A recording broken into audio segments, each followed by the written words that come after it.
ҳайати ҷумҳурии тоҷикистон таҳти роҳбарии сарвазири кишвар қоҳир расулзода дар форуми байналмилалии сармоягузории Тошканд иштирок намуд.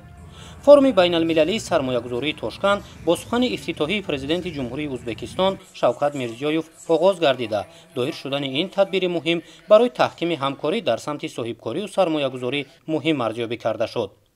ضمن معرفی امکانات مساعد سرمایه‌گذاری، سروازیر جمهوری تاجیکستان تاکید نمود که در 8 سال اخیر افزایش میانه سالانه مجموع محصولات داخلی تاجیکستان 8.5% را تشکیل داد. پیشنهاد امتیازهای اندازی و گمرکی، تأسیس 5 منطقه آزاد اقتصادی، دستگیری دائمی نمایندگان بخش خصوصی، فضای مساعد سرمایه‌گذاری، وارد شدن تکنولوژی معاصر و افزایش استحصال محصولات صنعتی بر رشد ساحه‌های اقتصادی و اجتماعی مساعدت نمود. تنها دوام 5 سال اخیر به تاجیکستان در حجم 11.6 میلیارد دلار سرمایه خارجی جلب کرده شد. در فورم راهبران دولت‌ها، سروزیران، نمایندگان تشکیلات‌های مالیوی و صاحبکاران و سرمایه‌گذاران اشتراک نمودند. سروازیر جمهوری تاجیکستان شریکان رشد، نمایندگان بخش خصوصی و صاحبکاران و سرمایه‌گذاران را برای اشتراک در فورم بین‌المللی سرمایه‌گذاری دوشنبه اینوست 2025 که ماه اکتبر برگزار می‌گردد دعوت نمود. در همین روز پرزیدنت جمهوری ازبکستان شوکت میرزیویف سروازیر جمهوری تاجیکستان قاهیر رسولزاده را به حضور پذیرفت.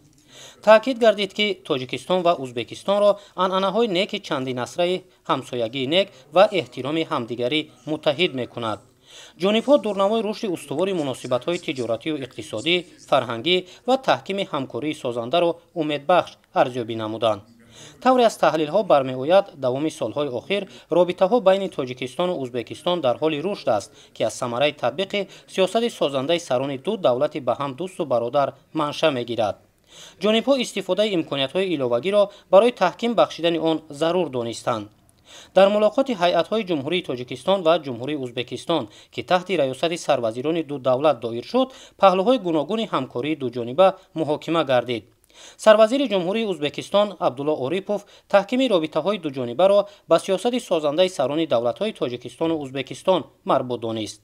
سروزیر جمهوری تاجیکستان قاهیر رسولزاده دایر شدن فورم بین‌المللی سرمایه‌گذاری تاشکند را برای رشد رابطه‌ها در سمت صاحبکاری و سرمایه‌گذاری مهم ارزیابی نموده، فراگیری بخش و ساحه‌های نو را در رابطه‌های دوجانبه به نفع هر دو دولت دانست. در دایره ملاقات هیئت‌ها توجه اساسی به استفاده منبع‌های طبیعی و تحکیم بخشیدن همکاری‌ها در ساحه انرژتیکا روانه کرده شد. با توافق رسیدن و پهلوهای نو را فراگیر شدن همکاری در بخش‌های ساحه انرژتیکا به نفع هر دو جانب دانسته شد.